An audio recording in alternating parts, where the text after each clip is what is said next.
that they need to make concrete steps that they have not taken before I feel comfortable Either have telling we. Israelis to back off.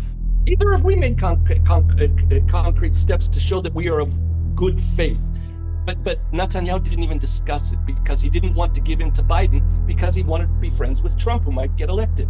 That's the only reason we didn't even talk about it. But even again, forget that. it's I One more don't thing. think that's even relevant because it's all well and good for him to tell your peace-loving crowd, put down your Someone weapons. created, Meanwhile, someone telling his people that perpetrated it's a fine. terror attack.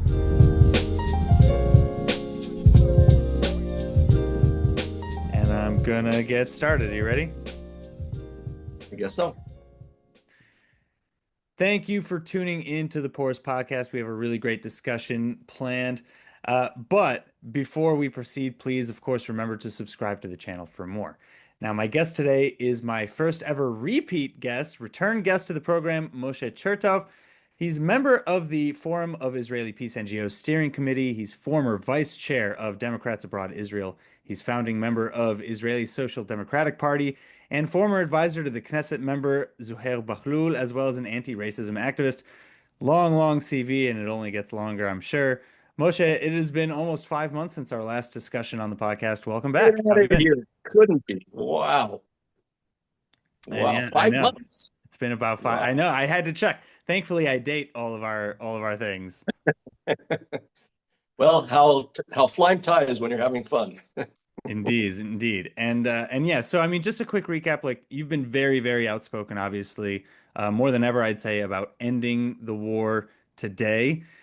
You even very recently participated in staging a People's Peace Summit in Jerusalem some weeks ago, in which 7,000 people were in attendance, and we'll get into that.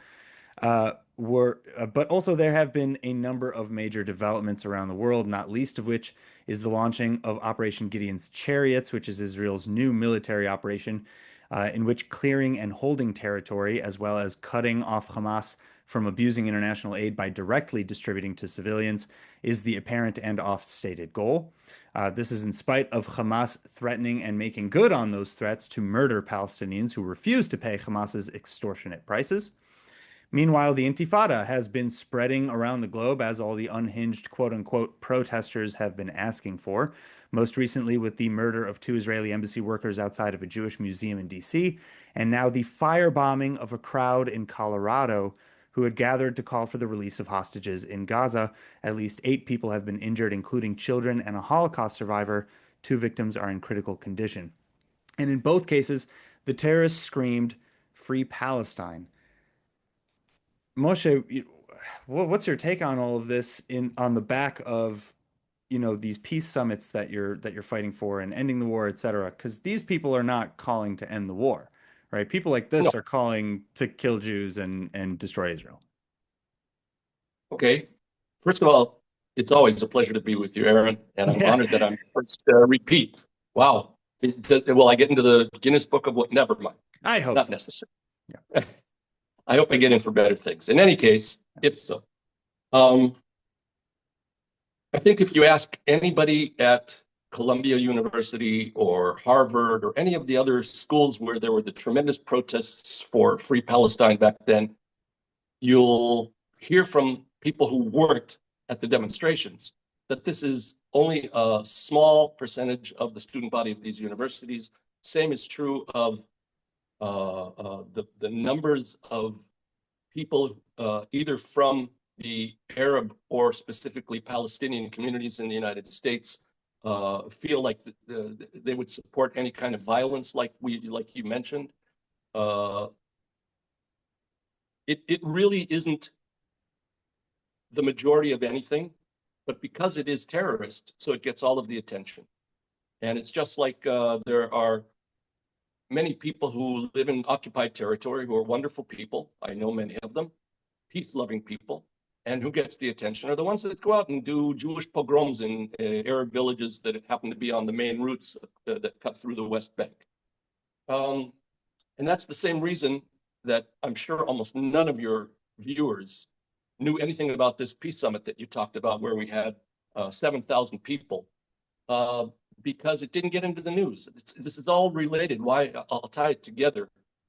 In that same international convention center in Jerusalem, what's called Binyanei Homa. It's the main convention center in the country, has been for years.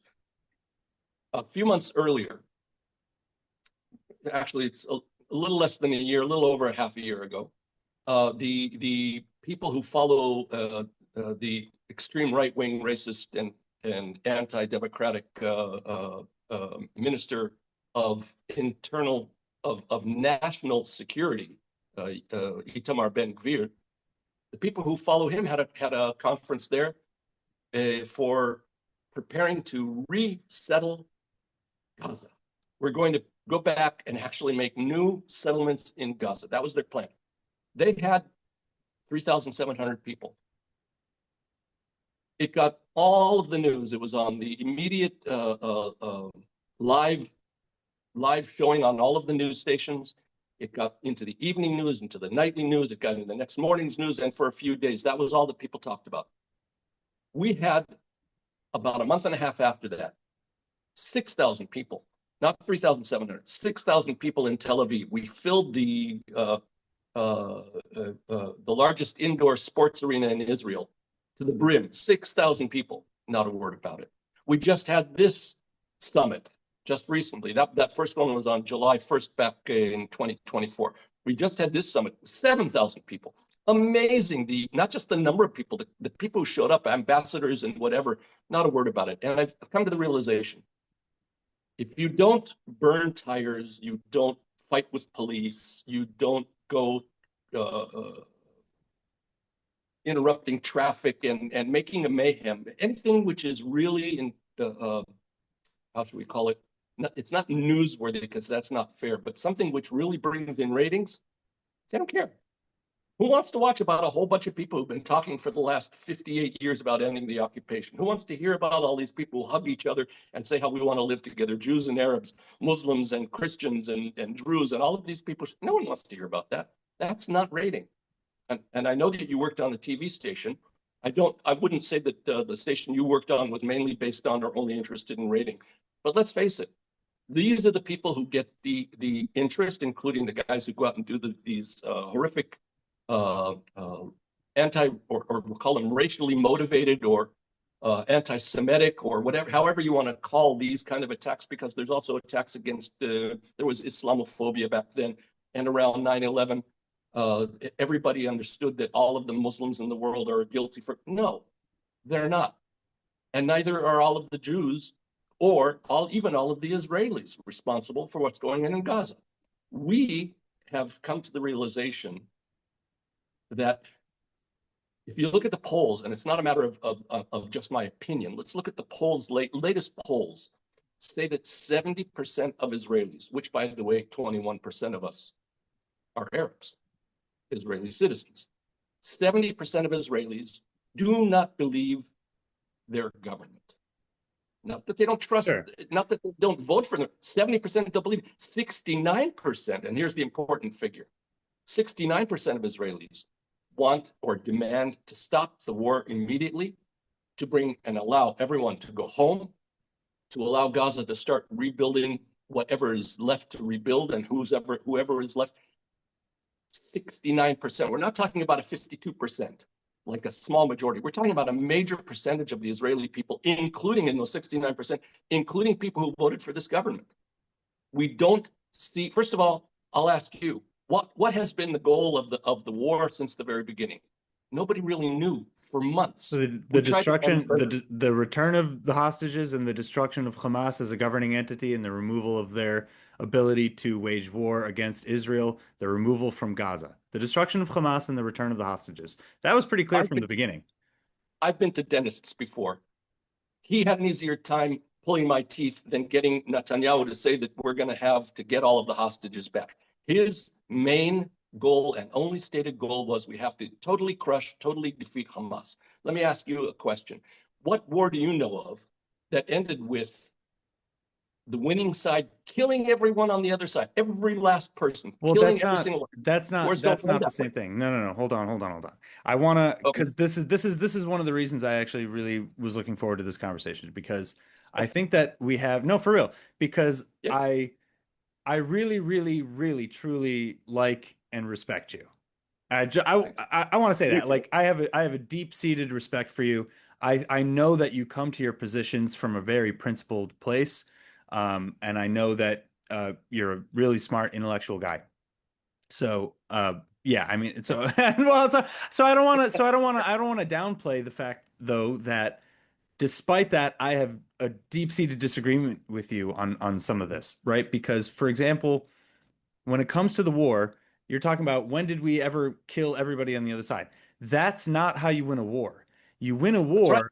No, Exactly. what you win a war when the other side admits unconditional defeat. Exactly.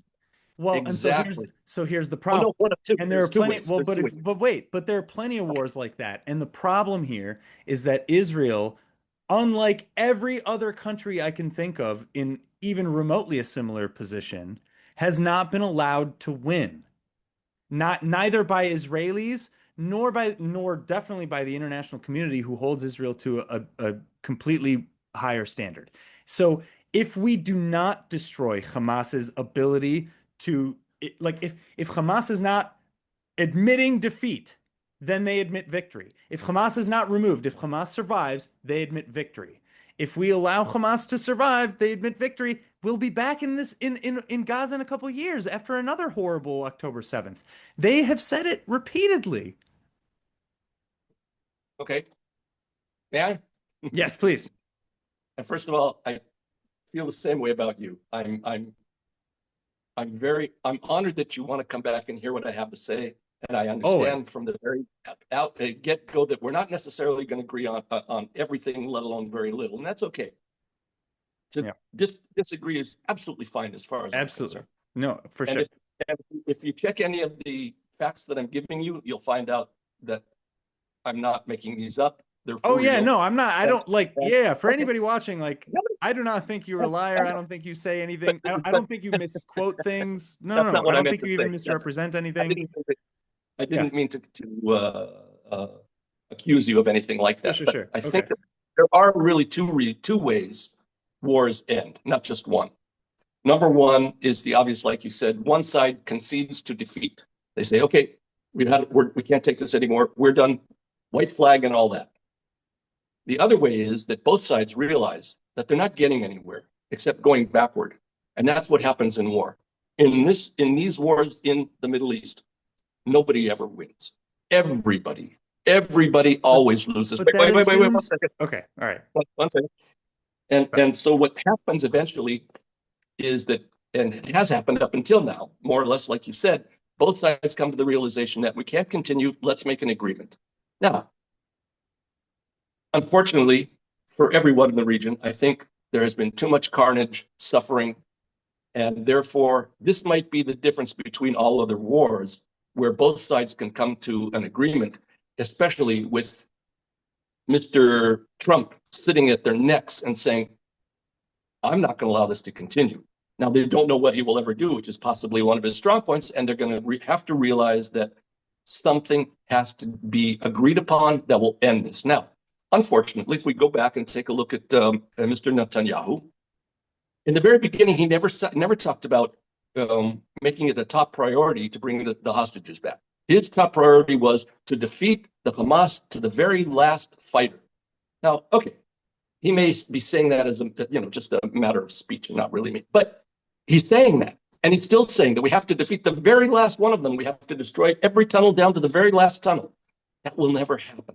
And if you don't believe me, go ask the people who have been killed by Al Qaeda lately, and go ask the people who are who are suffering from the Nazis in Europe or the neo Nazis in the United States. All of these uh, um, theories that had movements behind them that eventually so-called were defeated, they're all But still there. And but therefore, we have to understand something. There have been proposals to end this fighting and the entire conflict in the last 604 days.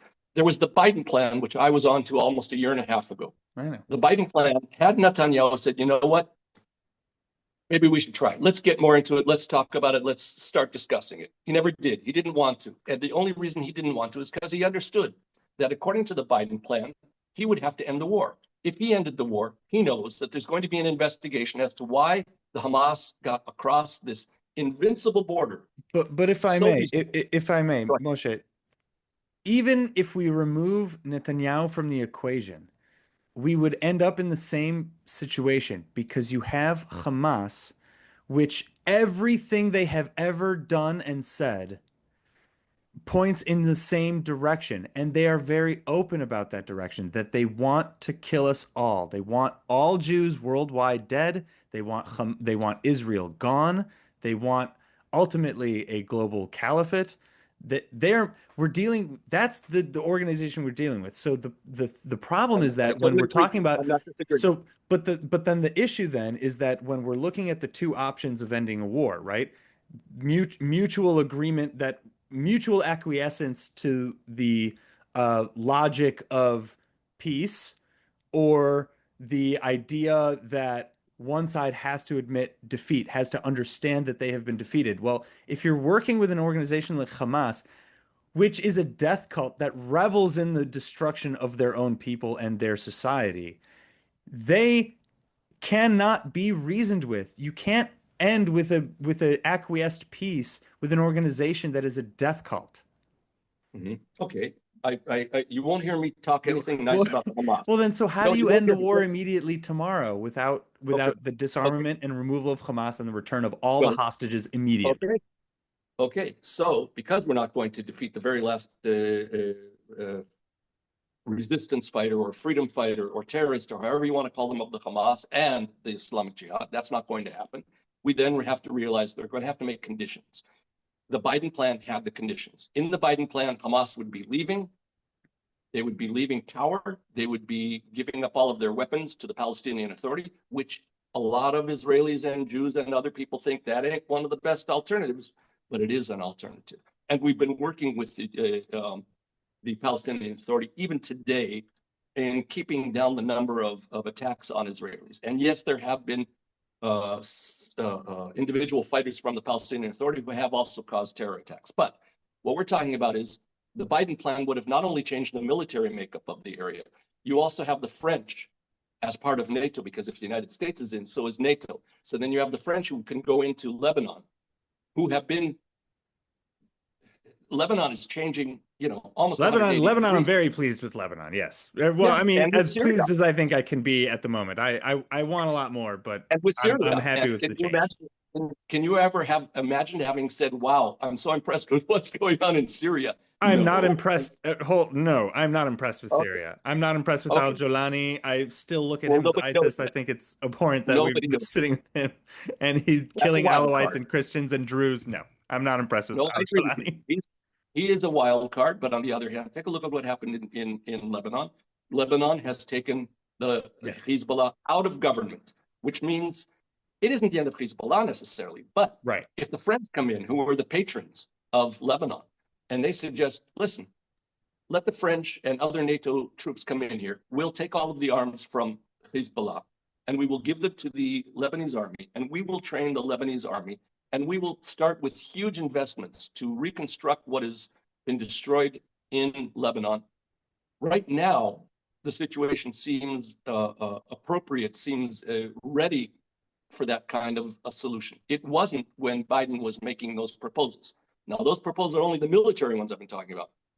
If we get Lebanon in, and now we see that Syria has the Assad regime has crumbled, and if we can bring them into our camp, not necessarily be friends, by the way, Germany and the French and the Germans weren't really friends the day after World War II, but that began a process. And of course, it's going to take many years. But once you have the, wait, hang in there.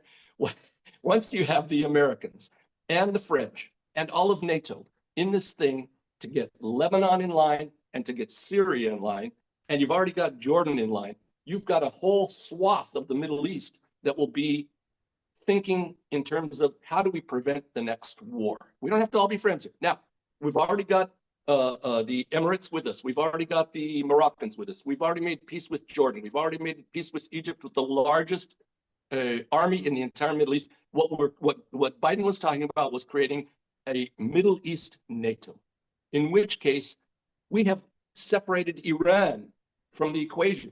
They're up there and they cannot do anything else in Yemen, who are attacking us. Just yesterday, there was an attack from Yemen. We would have an entirely different um, security base. And by the way, I'll make this sentence right now so I don't forget. The best security is in peace. Now, to get to that peace, it's obviously not such a simple thing. But what we're talking about is that military solution that would also have brought in the alternative to the Suez Canal, where ships would come to Haifa, offload onto trains, which would go through Jordan and Israel down to the Red Sea, across Saudi Arabia and out into the Arabian Sea. And you've now got options as to if one gets clogged or there's a war in one of them, the other is open. This would have done amazing things. Now, but Netanyahu didn't even discuss it because he didn't want to give in to Biden because he wanted to be friends with Trump, who might get elected. That's the only reason he didn't even talk about it. But again, I don't think that's even relevant because again, I keep coming back to this whole thing of how to end this war properly. And you brought up Nazi Germany and how the Germans and the French weren't super friends, and that's true. But what's also true is that Germany was occupied and denazified for over years. And so that's what we need to talk about.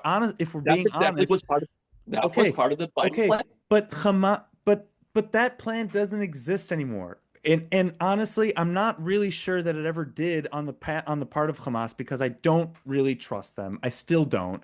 And if we look at other experts of war, right? If we look at John Spencer, I pulled up an article that he just wrote, I think yesterday or the day before. Okay. John Spencer, for those who don't know, he's a West Point graduate, foremost urban warfare expert on the planet.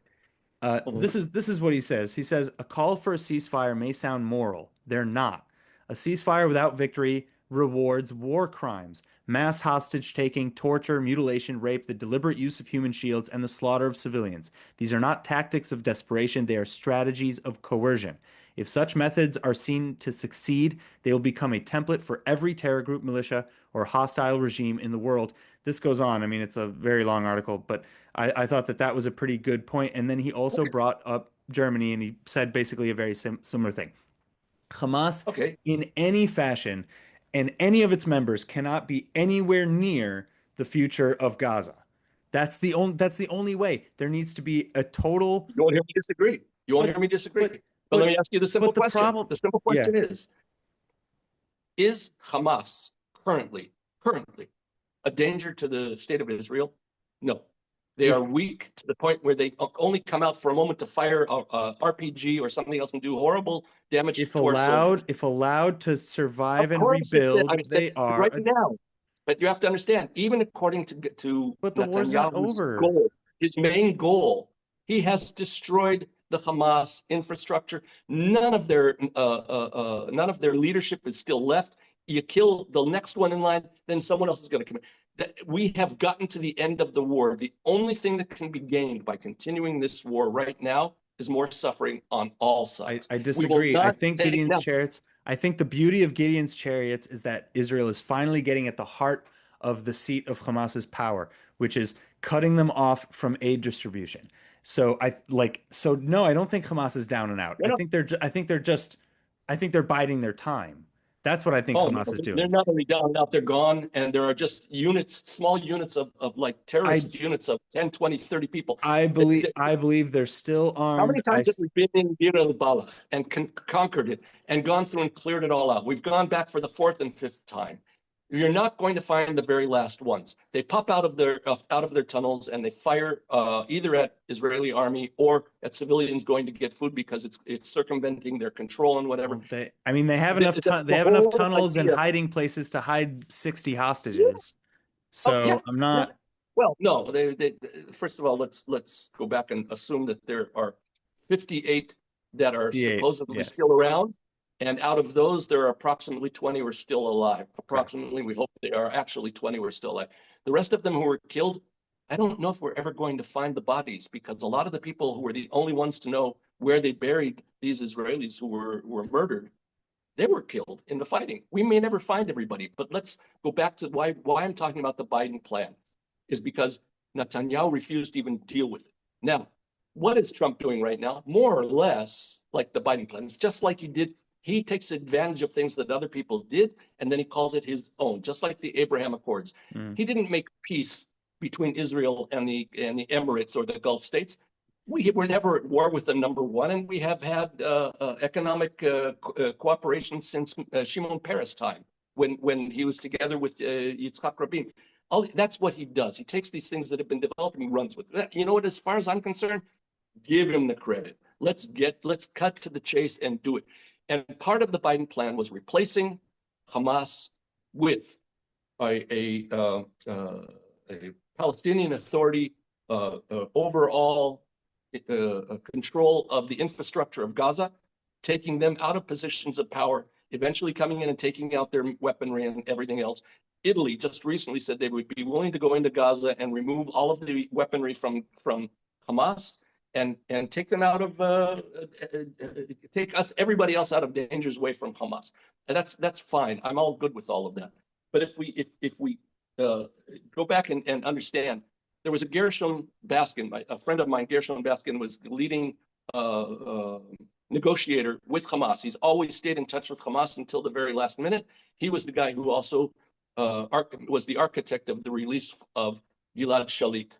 And he stayed in touch with them, except for a day or two or the week before October 7th. They disappeared.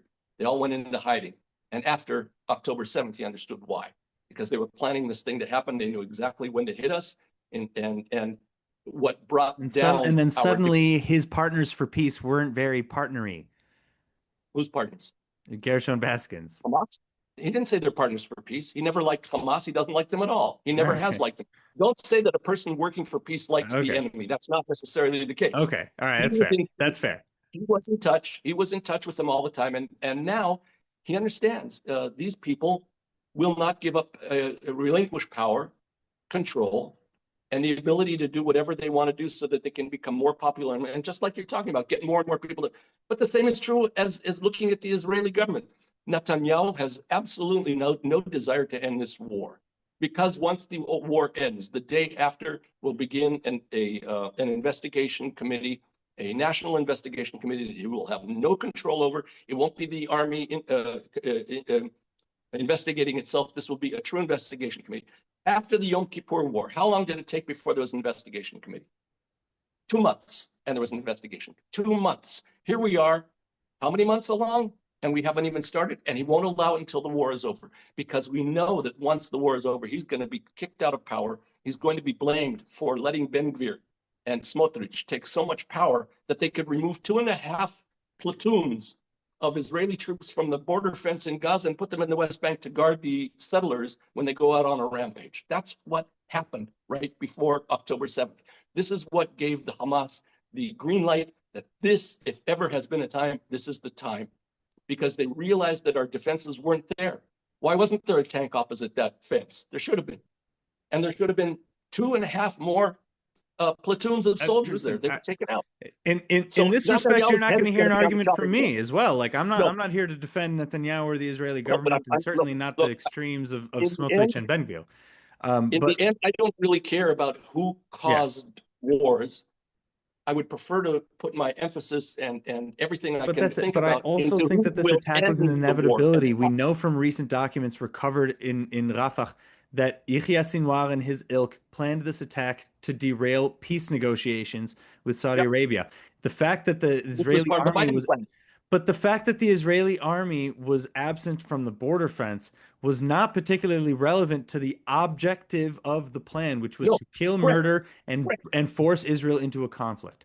So it's you're talking to a guy Sure. who lost friends, who had friends who were murdered, who have a friend who was the only person left in his entire family, a person who is now the leading peace activist in Israel, together with a Palestinian, going around 2 days ago. They were with the new Pope. They were previous with the previous Pope also. Maoz Yinon lost both of his parents, who were burned to death in their home. And he's out there saying, they would not have wanted me to go and start up with retaliation or revenge. They would want me to make this a point to go out and make peace. Now, to make peace is not necessarily with the Hamas. It's Right. doing what you have to do to take Hamas as you But wish out of power and to bring in the alternative. Now, but Gershom's plan. do you see the Well, you war let me finish in about Gershom yeah, last, and please, let's give please. him Okay. due Yeah, go respect. ahead. Go ahead. Go ahead. He had a 3-week plan that within 3 weeks after signing it, all of the hostages would be back. All of the IDF would be out. In place of Hamas would come technocrats who would take the place of Hamas for ruling Gaza, not necessarily, no one would be the Palestinian Authority or Hamas related. These are people independent who there are many Palestinians who are scholars and very capable of running such an operation. And Netanyahu didn't even look at it. 3 weeks we could have. Now, let's look back at those two things that were happening and we ignored them. How many of our hostages have died since then? How many of our soldiers have died since then? Did you know that on my kibbutz, 2 soldiers were killed on the same day, 3 hours apart? One was a 21-year-old who was killed in Gaza. Young man. My daughter was his counselor at camp, you could say. The other guy was a 51-year-old who volunteered to go into Lebanon because he said, if I don't go, who's going to protect my family? I know what pain is. I buried a grandmother and her granddaughter. I buried them together. Believe me, I know the pain of what the Hamas is capable of doing and would like to do again tomorrow, and will if we give them the opportunity. I totally agree with you. There's no argument between us about that. The main question is, how do we break free of this closed circle of events and just wait for the next war? Because that's what's going to happen until we have to have a just settlement that enables the Palestinians to rule their own future, to decide on their own destiny, not with Hamas in the picture. That was part of the 2 proposals where Hamas would be taken out of politics. They would not be able to stand for election and whatever. We're talking about a real change. Now, you talked about, in the beginning, you mentioned the fact that I'm also in politics. I wouldn't call myself a politician. I'm a member of and a central committee member of the Democrats Party Yeah. in Israel. It is a social, but the name is the Democratim or Democrats Party. Yair Golan was a major general. He was the commander of the entire West Bank. He was also, before that, the commander of the entire Northern Front, including parts of Lebanon. He was also the commander of the Home Front Command. He's running our party right now. And he stated, he and I from the very beginning, I worked with him. I was the first person to call him after our old party fell off the map of the Knesset. We fell out of the Knesset because we didn't reach the minimal threshold. He and I have stated from the very beginning, the first thing that we do when we're in power, and we're capable, because when you're in power, you're not always capable, but if we are capable, the first thing we do is leave Palestinian territory, which is not the same as 1948 or the 1949 armistice lines, but we leave the territory that is in the West Bank but is controlled by Palestinians. We annex Area what A are the and B. large. Yes, we annex the larger settlement blocks. Mm-hmm. They become part of Israel. Let's say we take 10 square kilometers of land that used to be beyond our border and was part of Jordan and then became part of the Palestinian control or whatever. And then eventually we take that 10 kilometers and we give them 10 kilometers from within Israel. According to the Geneva Initiative Final Status Agreement, that's already been decided, which land they're going to get. Both sides, Israelis and Palestinians, have already agreed on that in 2003 in the what is called the Geneva Initiative Final Status Agreement. Almost all of the details up until 2003 were already agreed upon. If we can get 2 leaders to sit down and speak for their people and say, we are tired of war after war after war, we are now going to cut to the chase, we're going to make a final agreement to end the conflict. How do we do it? 97%, 98% of it has already been agreed on. Let's sit down and finish these last items. There's been changes on the ground. So right now, let's not forget, and I hope your listeners, your viewers will understand, how many Palestinians are there between the river and the sea? About 4 million, 4.5 million. 7 million. 7 million. Yes, between Gaza and the West Bank, 7 million. How many Jews are there between the river and the sea? About the Quick same. guess, 7 million. So let's not look at size equals justice. We don't have to take 50%. No, size is not justice. That's not. But according to the Geneva Initiative, they will get 22% of what they used to call Palestine. We'll get 78% of what we call the land of it, or the state of Israel without, I'm not talking about greater Israel, which would go all the way to the Euphrates and Tigris rivers, but they've agreed to it. Back in 2003, they're willing to take 22% because otherwise they know they will never have anything. And so what we have to do is get leaders who are strong enough, including Yair Gulan, who also says that this is something we have to do, not for the Palestinians. Israelis have to do it first for the Israelis. We have to get our economics back to take care of our people and start making our economics something which is socially applicable. Right now, the government is taking away from everything that has nothing to do with religion or occupation. They're taking money out of the Ministry of Education and putting it into the Ministry for Jewish Awareness, or the Ministry for it's insane. And what are we left with? We are left with more and more people falling into poverty, more people who live in the periphery getting nothing. There's nothing moving for them. There's no reason for anyone to hold our borders. What did we used to call our borders? We used to say that our borders were the last furrow was being cut by the farmers along the borders. If we don't sit there with our farmers, and we don't have kibbutzim and moshavim and things like that along our borders, we don't really have the borders. There's not going to be any reason for anybody to live it. And that's where it's at right now. We have to have a new government that's going to make entirely different priorities for the people of Israel. I'm sorry, I'll restate that because that was incorrect. For the people in Israel. The people of Israel, in part, voted for our government in every single election. But not all of the people of Israel. Only those that are in Israel voted, including 21% of our citizens who are not Jewish voted. These are the people that our government have to respond to and build for. If anybody overseas wants to come and live in Israel, they're more than welcome. They can come and vote. We don't owe anybody anything outside of the state of Israel. This is a democracy. It is the democratic state, which is the homeland of the Jewish people. It is less and less democratic every day. So this is what we have to start. Look, right. One of the main problems, I told you about interviewing a friend of mine, but we'll get to that later. Yeah. One of the pet peeves of people on the left in Israel, and I'll erase that left. What the people in Israel who serve in the military and pay their taxes and really fight day and night to keep this country afloat are pissed off about is that this government has given in to all of the demands of the ultra-Orthodox parties and the extreme right-wing settlement parties. Everybody else is getting nothing. Yeah. And as a result, you are lacking tens of thousands of soldiers for the IDF while we're in a 7-front war in the 300 and something day. And in the meantime, tens of thousands of Haredim are not even being drafted. Now, if my friend refuses to go back to Gaza, he's court-martialed. What about the tens of thousands who don't even show up?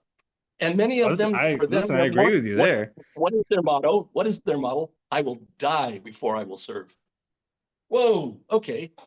Something has to change here. The state has to become more democratic, even for the ultra-Orthodox, to give them what they totally deserve. Agree with you there. I mean, we're in agreement on these points. John, I wanted to argue with you. Yeah, oh no, listen, we're in agreement that do I think that the Netanyahu government represents, the majority? Not even close. And I don't think that's just hard numbers. I'm not here to, like I said, I'm not here. Can I explain what you just said in a very short way for those who aren't familiar? In the United States, the president has to come near 50% and have a majority of the electoral college to win. Yeah. Of the voters. In Israel, it's parliamentary, so he's We're just in a parliamentary. gets in. What was the percentage of supporters of Netanyahu's party in the last elections? What was it, like 20%, 25? 23.8%. Yeah. Now, that doesn't mean he didn't win the election.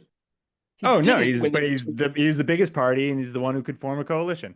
And he gets exactly. Of course, the one that the president if you ask me, this is why democracy as pure democracy in a parliamentary system is not the best system of government. And there is none. There is no pure. But there are better ones. And I would argue that the American there's no perfect system of government. Anyone who tells you that there is a dangerous person. For real. Or they don't know what they're talking about. Because they don't know what they're talking about, and they're wackos. But Right. there are better and worse systems of Oh government, yeah. and the And by the best way, system those of that were government better I can aren't think of making is necessary. that one. That one. But even those that were better democracies are changing drastically in their democracy. In everywhere you look, there is no longer one single standard for what is democracy. No, When you a have to. company Well, and in the it's United States can it's an invent, evolving concept. But one of my when favorite a quotes, person, and I think it's Benjamin Franklin, I think, who said that democracy is two wolves and a sheep deciding on what's for dinner. So that's yes, what that's. I'm pretty sure but it never that's was as Franklin. bad as it was. It never was as bad as it was until lately, when a businessman could invest $500 million in a campaign for president of the United States. Yeah. That's where things went wrong. Oh Once yeah. you allow that in, it's At no longer democracy. So 100%. Listen, I agree. I don't think corporations are people. I don't think that okay, they're we're getting off track. And that's another conversation I'd love to have. okay, But yeah, it's not generally now. speaking, I agree with you on that. And I'm not here to defend the extreme whims of the Netanyahu government. Absolutely not. That's not my intention. I do want to bring this back to like peace and our partners, right? Because like I understand the fairness issue, right? And I was doing research as well in preparation for this about soldiers who are refusing to return. And there's a generous contingency who are not coming back because of principled positions. They're a small percentage. I think it's between 1% and 3% because they're against ideologically what's going on in the war. But there's also a That's decent what's being told. That's what's being told. but there's also a decent percentage who are reporting saying they're just burnt out. There are several who are saying that they're pissed off that the Haredi aren't coming. So there are a lot of different reasons that people are not returning. The main reason, we can label the main reason. They are The ground to the bone. They have been Yeah, the main killing and, reason is and burnout watching their friends being killed. according Yeah, to people the will say, research. "I'm sorry, I'm not coming anymore." And if they Yeah. have good relations and aren't necessarily based in an Yeah. ideal, then they tell their officer, "I can't come anymore because my wife can't deal with the family. My business is Oh falling yeah, apart." no, there Et are a cetera, lot et of good cetera. reasons for that. Right. But Israel was not built for long protracted wars, and the IDF was not designed for that. The tactics were not designed for that. It's another reason you know what why. we found out about that? You know But what we it's found out about that? what's that? When we have to do an attack and even put it in the proper window in Beirut, we know how to do that fine. When it comes to defending our borders, every time we somehow get it wrong. Every time. When we're attacked from exterior, we somehow get it wrong. Yes, we came back and we defeated the Syrians and the I think there's so Egyptians most yeah, but I think there's so many reasons for that. I mean, there's Of like course, of course. overindulgence on Aaron, technology and Aaron, if yeah. everybody, you should know as well as anybody, nothing in the Middle East is simple. Oh, It's for all sure. complex, of For course, sure. every For sure, for single sure. thing. But again, I'm coming back to this idea of like partners for peace and an end to the war and a correct way to end it. And I'm thinking like, okay, you brought up the technocrats. And the first thing that I think of when I think technocrats is that if they are local Palestinians, it's basically another UNRWA. It's another way They're for not Hamas necessarily local to infiltrate Palestinians. They're not necessarily, that wasn't the but plan. it's We're not another necessarily opportunity local for Hamas to Palestinians. bastardize the program, which No, no, no. I don't agree with, right? If it's like I don't, I mean again, if we're talking about post World War II Germany, it was a totally occupied place. It wasn't like, hey, let's let the locals kind of do it and we'll oversee. It right. was, no, we're going to come in and we're going to denazify this. And I think we're talking about the Two exact major same world thing. powers came in and did it. It wasn't just another army. There were the two main powers in Correct. the world came through and did Correct. it. So I want 100% third parties to oversee the reconstruction of Gaza. Yeah, that Then was I'll the be plan. comfortable with it. And I That want, was the plan. but technocrats who are coming from Gaza or the Palestinian They're Authority not is necessarily not coming third from party. Gaza. No, Aaron, don't get it wrong. Biden may have been not in total control. I'll put that nicely throughout part of his, but the Biden plan specific and Gershon Baskin's plan specifically talked about technocrats. Do you know how many Palestinians live overseas and are professors of this and that in various places around the world? There are plenty. You don't need to take anybody from Gaza with with the smallest suspicion that they might be related to Hamas. And everybody knows who's related to Hamas. Let's get it straight. That Sure. wasn't the plan. Let's look at it this way. Here on the ground are those technocrats. and they're taking care of everything: water, electricity, food. Da, da, da, da, da, da. Above them is the Palestinian Authority, who are making sure that everything is working properly. Who above them is the Israeli uh, intelligence community, watching if anything looks suspicious that's going on, and you tell the troops that are on the ground from Morocco and from Jordan and from Egypt and from all of these other places, on that corner, in another minute or two, it's going to be too late. Get there before they launch the missiles. All of this stuff was thought out, not by a bunch of people who say, let's just make an agreement and we'll see what happens. This is really serious stuff. And by the way, I'm invited, along with 500 Israelis and 500 Palestinians have been invited by President Macron from France to come to Paris on June 12th to actually have a people's conference, peace conference, where it won't be the people in power or politicians necessarily, but peace activists will come together. Now, sure. Will we create peace? It won't be done like that. Even bad news is, even if our leaders sit down and sign papers to make peace tomorrow, that won't necessarily hold. We all understand that to actually have any peace hold, any end of belligerence, to really maintain that kind of a situation for any long time, you need the support of the peoples. Unfortunately, because of the lack of desire to show real news, but only real rating news, the people don't know that there were 7,000 people who came together to end the war. They haven't heard a word about it. Had they heard a word about it, they might have gotten involved. They might have said, whoa, no kidding. And most people in the United States.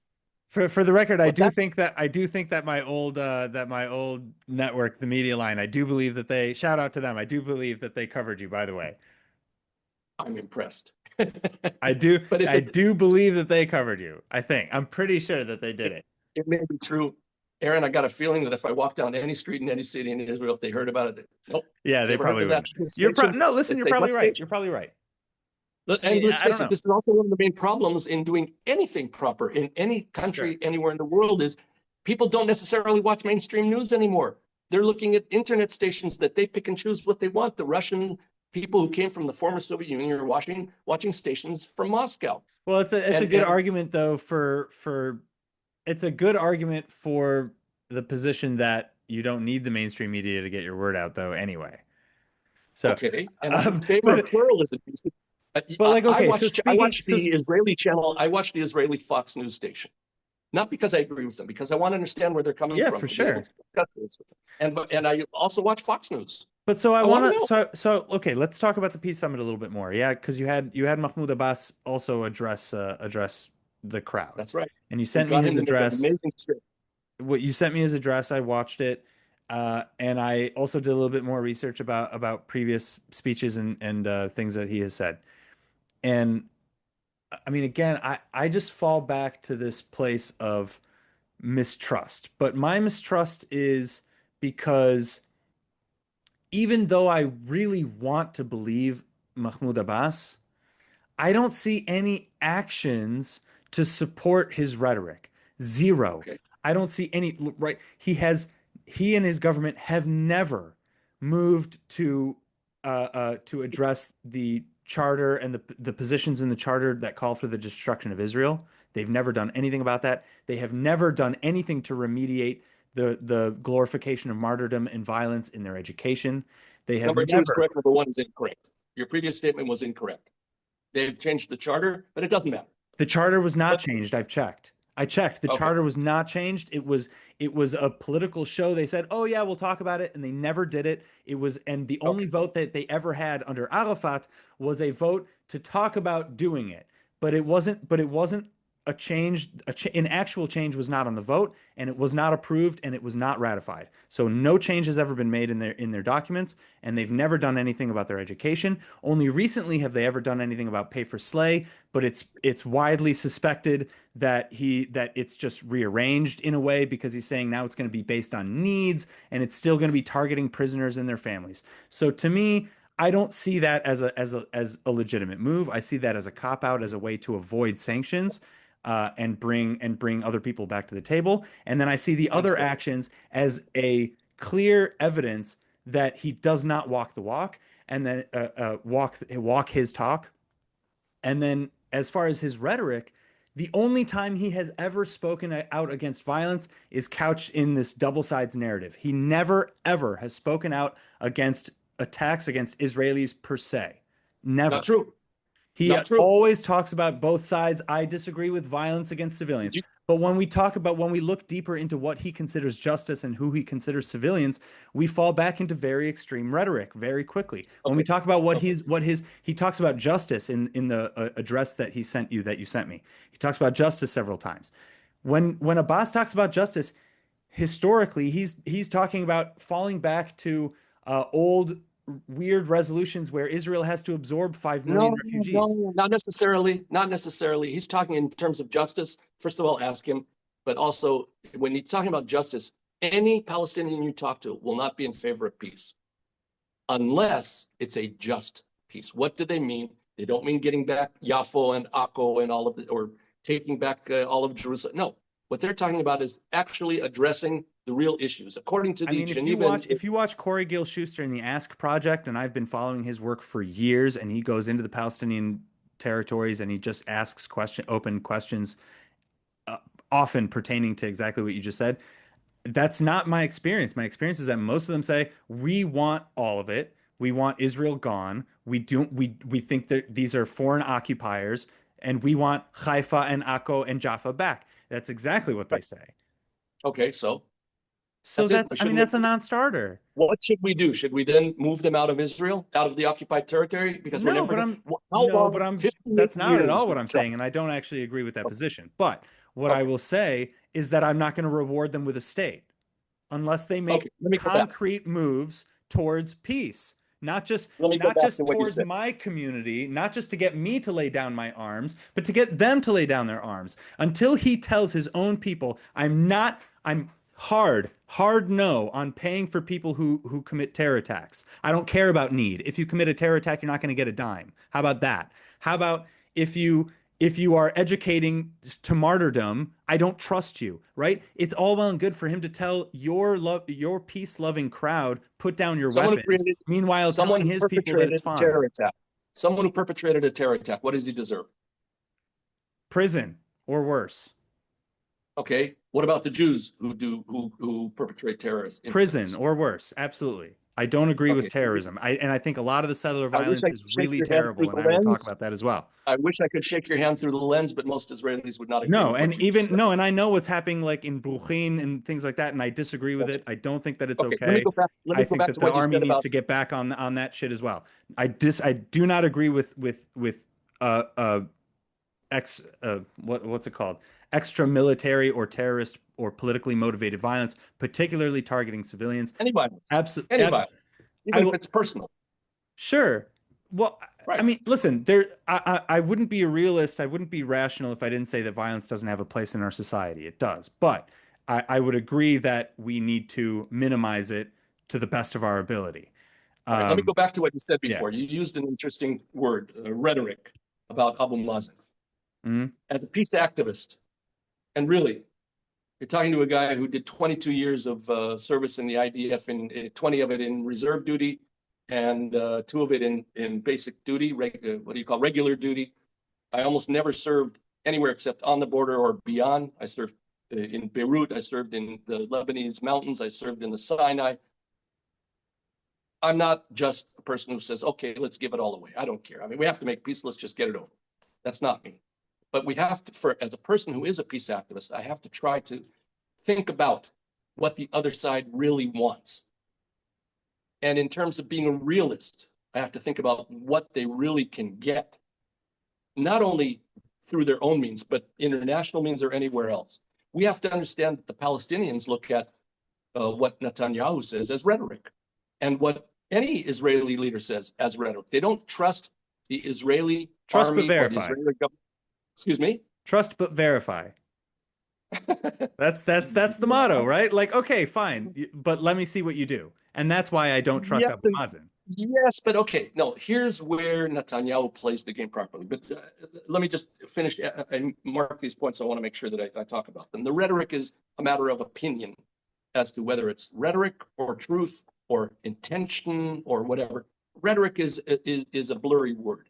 And we both agree that they don't trust us and we don't trust them, and we think their leader speaks rhetoric, and we think that ours does speak rhetoric. That's true. In terms of education, the Haredi, the ultra-Orthodox education in Israel, has all sorts of parts in it that are absolutely horrific.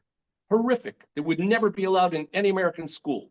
Well, I shouldn't say that. America's changed a bit. But anyway, a lot of stuff is horrific, horrific stuff. And by the way, the fact that I'm talking to you on a Chag, I should be stoned on a holiday. I should be stoned to death, correct? According to Haredi and you know. Anyway, going beyond that, Sure. education. There's bad education on both sides. As a true peace activist, I'm not looking to blame one side or the other.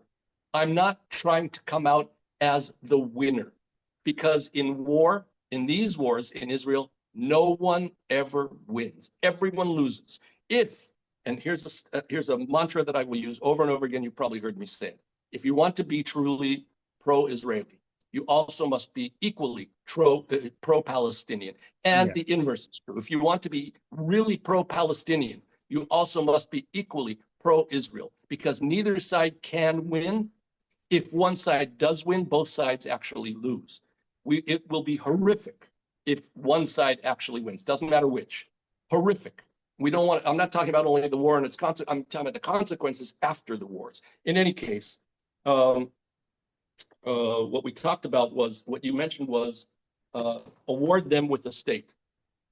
I have to object to that. It's not up to anybody to award anybody a state. It may be up to Israel, and this is one of the goals of our party, to get out of their face and let them decide if they want a state. What if they don't want a state? You would agree. I think that you would agree that most Israelis would love to get out of their face and have been trying for a long time. No, haven't been trying. No. I disagree, because if I look at the history, if I look at how things progressed, where did okay, we have a siege around Gaza. Why do we have a siege around Gaza? Well, because they started firing rockets at us. Why, okay, and importing weapons. Yeah. Okay, fine. We have a border around the West Bank. Why do we have a border around the West Bank? Well, I don't know, because of an intifada and a bunch of terrorist bombs. We had an occupation. Well, why do we have an occupation? Because we were attacked on all sides. No, that isn't the way. No. That's entirely incorrect. We have an occupation because it's worth it. Worth it. And I mean, in terms of having cheap labor back in 1968, they used to come and work for peanuts. And even the kibbutzim, my friends in kibbutzim, I'm a kibbutz member, even my friends of the kibbutzim around the center of the country would be very happy to have Palestinians work for peanuts, and they make great profits from it. And take a look, 3 years later, they have their houses painted. What can you say? It's greater than it's ever. No, there is no such thing as a benevolent occupation. No, none. There's definitely not. But the whole thing is that we cannot be suicidally empathetic either. But don't wait, Aaron, I think you skipped part of history here. The West Bank was not Palestinian. It was Jordanian. Correct. And the Jordanians had Fadayun who would come across and fight. But let's face it, so then why didn't Jordan create a Palestinian state? Why? But because this is what you're saying. It's not like up to anyone to award the state. They didn't have a state before. They weren't even in the discussion to have a state before. No, they were. They were for 1948. There was supposed to be a partition, and they were supposed to have where I'm sitting right now as part of their Palestinian state. The original partition, if we look at Balfour, and if we look at Peel, and if we look at earlier plans, Jordan was their state. It was only after that that we started talking about dividing the land even further, to which the Israelis agreed, may I remind you. Okay, and then they started a war. So this occupation, this whole idea of we did it because we only wanted cheap labor, I think that is a very small part of it. That's not the only reason. Because it's convenient, because we could, because whatever, that's not. No, that's not the only reason. No, I would say the primary reason is because Israel was forced into it. Israel. We wanted a greater Israel. I think historically the greatest reason is because Israel was forced into it for security. I truly believe that. No. I'll qualify what I just said, and I hope you'll agree. You've heard me use the term before that I use. I call it justified paranoia. Israelis have a justified paranoia, and even if they weren't those who came out of the Holocaust and came here and did everything they did, and absolutely the 850, 900,000 who were kicked out of Muslim lands. I mean, Yes, yeah. everything. Yeah. I'm saying, I'm saying, even if it wasn't them, we have a bad memory, and it was a recent memory in 1948, and it was still a bad memory in 1967. But when you take a look at the map of Israel, where it's kind of narrow at the top, it gets even really narrower in the middle and then gets wider at the bottom. There is constantly the fear that if there should be those who want to conquer us, they simply have to cut us in two right there at the narrowest point, 14 kilometers, 10 miles or something like that. And I don't remember how many miles around Netanya. Then it's the end of the state. A lot of our conquest of the West Bank was not only, I don't get me wrong, it was not only because we needed their cheap labor. That was only one part of it. And that in terms of economics was a major part, but that has nothing to do with the total picture. You're right. Unfortunately, the people who have been always running the country until lately have been always looking for how can we expand it to make it less breakable, less conquerable. And I understand that. That's where that, I invite you, I never got you up here when you were in Israel to come up and visit. There's a place where you can stand on Mount Carmel. There's a monastery at the top of Mount Carmel. You might have been there. Well, And you look. it's understandable because the enemy, which is sitting on our shoulders, is telling us that they want to kill us. It's not Just like like it's not. It's the Germans wanted to kill every friend. I know, but the point is getting beyond that sure. and getting them to understand the relevance and the benefits of not being like that. And us too. Which is why I We would have agree people, with you that correct this me if I'm idea wrong. of expansion is not a good one, and why I would agree with you that I have no support whatsoever for expelling any Palestinian population from the land. I will also say that they need to make concrete steps that they have not taken before I feel comfortable Either have telling we. Israelis to back off. Either have we made concrete steps to show that we are of good faith.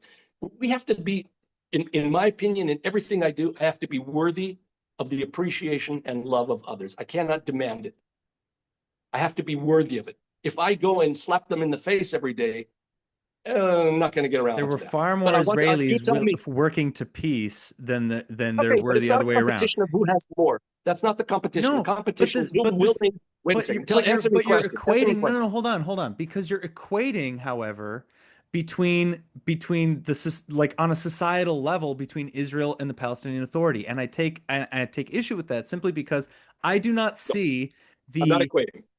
but well, but without me pointing this out, I think somebody who doesn't know who is watching may have taken that because okay, so Okay. I'll take away your intention, but somebody who doesn't know is going to listen and hear that Israel didn't make any concrete steps either, and I don't think that that's true. No, I didn't say didn't make any. I didn't say didn't. No. But that's what I'm saying. Well, because a second ago we But you have to get their approval. You have to get their interest in saying, okay, I can listen to this guy. I'm willing to talk with this guy because he seems to really want what we need. And let totally. what I'm talking about is let me give you some and your viewers some ammunition to speak with people who talk about from the river to the sea. Their Mm. mantra is from the river to the sea, and then they finish it with, and all of Palestine must be free. And I tell people, go up to a person like that and ask him, her, tell me, do you believe that the Palestinians and all people, if they desire a homeland, should be able to have their own homeland? And they'll probably say yes. And then you say, so then you would probably also agree that any people, like the Jewish people, should have the ability to have a homeland. And if they say no, then you say, oh, so you're not a progressive. You're a prejudiced racist. Now we understand. We're done talking, unless you want to really come back and let's talk about the things that we should be talking about. Because my mantra is But from the that's river exactly the to the situation we sea. find ourselves in. From the river to the sea, everyone must be free. Now we can start appreciating each other because we understand that they need their freedom. We need our freedom. Let's see how we do that. I don't need one more inch of anybody else's territory. If I instead can come up with a situation where it used to be between Canada and the United States, I don't know what it is now, where we're not worried about Canadians coming across and either killing or murdering or stealing or whatever. We have to get, now that's not going to be after we sign a piece of paper, I agree. But when the average, let's give it this way. Throughout the years, there's been very little support in Israel to leaving the West Bank, leaving occupied territory. But in time, we eventually got to the point where there was a majority of Israelis who were willing to give back. And I'm talking about before the war. There were polls taken in 2020 in the elections. There were exit polls taken. Are you Jewish? Do you recognize? Yes. Okay. Would you please go in here and answer some questions? And also they did the questions for polls for the Israelis. The majority of people were willing to leave occupied territory to end the fighting and enable the possibility of a Palestinian state. We can't create a state for them. That's up to them. We must get out of their face. And only after we've done that might they begin to realize that we're serious about our intent to actually being able to live next door to each other. Now, I have friends who are living in Palestine and created a Palestinian peace organization called Reconciliation. And the person who created it is a paraplegic who got a bullet in his Spine. his hip from an Israeli soldier. He wasn't even outside. He was within his home and he got hit. We don't know why, but that's irrelevant right now. There are people that have understood, and this is also where that organization comes from, called Combatants for Peace. There are people who've served in the IDF and in the security services, and there are people who served in Hamas and served in, excuse the expression, were part of Hamas or part of the Palestinian Authority as militants, as fighters. And all of them have realized that they cannot continue in the belligerence and the fighting that goes on, and that it makes no sense to anybody. There's nothing good that comes out of it, and therefore you have this mutual Memorial Day ceremony where Israelis who have lost friends and Palestinians who have lost friends or family and whatever get together to say, no more of this. We have to end this for both of our peoples. And they're absolutely sincere. There's no one being pushed by Abu Mazen or anybody else. And by the way, without Abu Mazen, our security situation would be horrifically worse throughout many years. And as much as he may not like us, that doesn't mean that he's not going to help us and hasn't been helping us in stopping.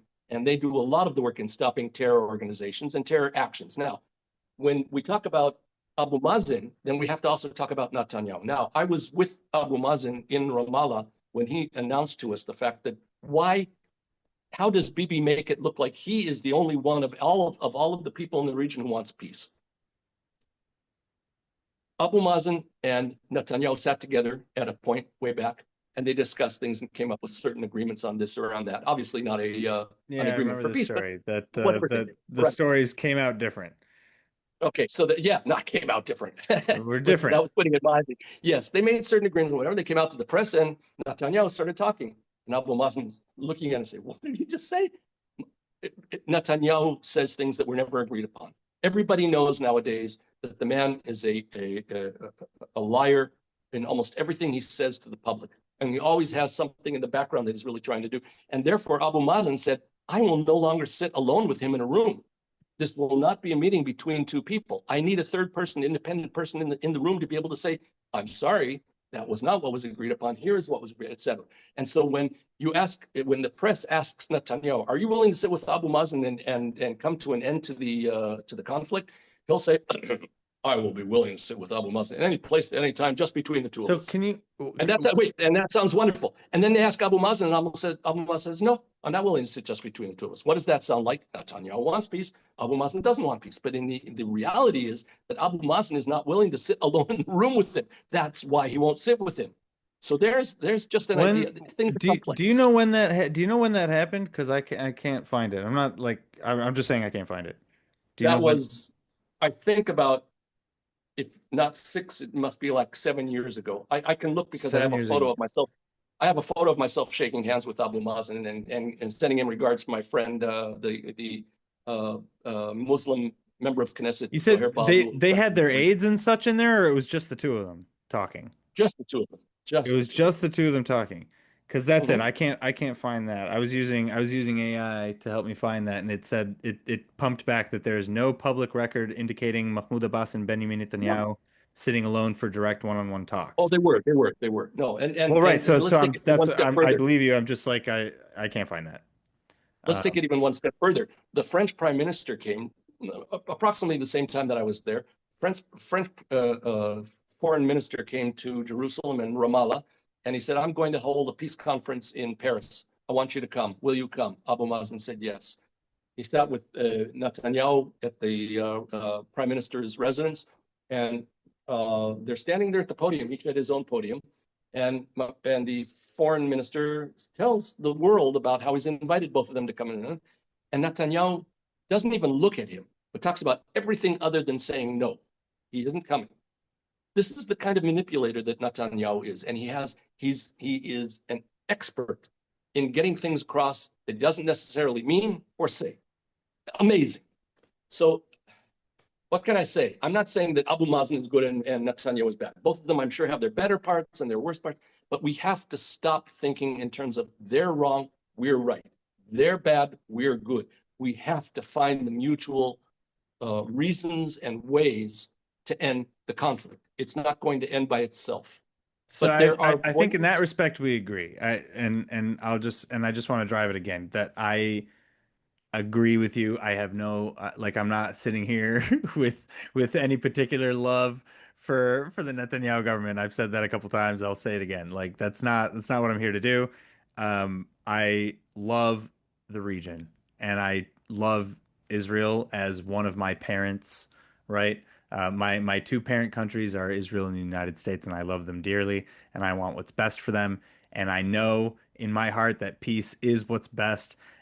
You're one of the few people This I is the only truly, way. yeah, you're one of the few people I talk to on this topic, who I hope I'm wrong when I talk to them. Um, I, you haven't convinced me totally, but I love it. Darn. I know. It's because You're listen, going to have to come over for coffee. I agree. But listen, because Uh, listen, I think in the end do we your agree that viewers know? Do your viewers know that I'm in the inverse situation, that I also am an American, grew up in Los Angeles till the age of 21. Both of my yeah. parents were born in Detroit. Oh yeah. Yes, That's awesome. I was a Tigers fan, but You yeah, were? You were? of course. Well, first the Dodgers, and then you have the American League. All right, fine. Fine, fine. Um, Sandy Koufax, like I said. What can I do? like What can I tell you? like you said. But in any case, all right, final word, to anybody watching, something that we didn't talk about. You want me to come up with something? If you got it. You touched Or on if it. or You if you want touched to on it. plug an event that's You coming up, touched on maybe so that the media will cover it this time. Well, there is going to be a conference in June 12th in Paris. I don't know if I'm going to be able to attend. I have friends who will be attending for sure. And I also have Palestinian friends who will be attending. And there will not, a peace will not be coming of that. But that hopefully will break the ice into letting people understand that true security is only in peace. It is not in having F-22, F-16s or whatever, and tanks. That, as we've seen, that does not bring security necessarily. The best way to have security is to have peace, and it will be broken here or there, but it will be the rule and not the exception. And that's what we have to strive for. And I think that we can do it. No, I'll take that back. I know that we can do it. And there's no reason not to try every single day when you wake up and you put a number. 604 is today. And people ask me, I wear it on purpose for people to ask me, but what is that number? I say, it's the number of days. They say, oh, of the hostages? I say, that too. But it's the number of days of suffering of everybody in the area, including the people in Yemen who are not part of the Houthis and are getting bombed by us and the Americans, including the people in Lebanon. I love the people of Lebanon. And you're going to have to bite your lip when I say this, even the people of Syria who were not either pro. Oh, I'm with you there. I'm not biting my lip. Okay, okay. I said I don't trust Al-Jolani and his ISIS terrorist followers. No, no. Okay. And they don't trust us, so that's okay. As You're long as right. we can cut to some sort. Yes, I we think have to find a way. maybe if I hadn't seen videos from like a month ago of his army Yeah, men yeah. riding on the backs of Alawites in the streets with dead bodies, I'd have a But little bit remember more what they faith. see. But remember what they see. They see the movies of a 500-pound bomb hitting a building and how much residual, so to speak, death is caused. And they see that too. And they look at that as terror, just like we look at their 4,000 approximately people who came across the border as terror. They don't look at that as terror. We have to try to understand what the other side is thinking, seeing, and saying. And we have to be able to find that place in their heart where we I can mean, get them to I understand. see them taking, like Yazidis and Kurds and Druze women as slaves, and I see them murdering ethnic minorities and destroying monuments. So I mean, it we can talk about who sees what as terrorism, but No, I'm sure there's a yeah, certain element of truth in everything you just said. The for question is sure. how much, and then the most important question is, should that be the reason I won't make peace with them? I don't Those are pretty make good peace with my reasons. friends. I That's true. don't make peace with those that I love. I'm already at peace with I them. know, but I have you to want to find a invite them way. into the Abraham Accords? I want to get them into the understanding that they have more to gain from not fighting us than they do by fighting us. I They agree. will never defeat us, and we will never defeat them, unfortunately. It's time to I find agree. out how we can make this thing work. And should the Detroit Tigers make it to the World Series, I'm all in favor, and we'll be right with you. Amen on all of those things. And as always, leaving us with a good place to cut it off. Moshe Chertoff, thank you very, very much again for joining me today. Hag Sameach as much as possible. Happy holiday. Yeah, It's very hard to be happy, but of yes. course. All right. Thank you so much. Take care. Bye bye. All right. And again, thank you for watching. And if you enjoyed this video, please share it with just one person who you think should see it. And don't forget to subscribe for more from the Poris podcast. Take care.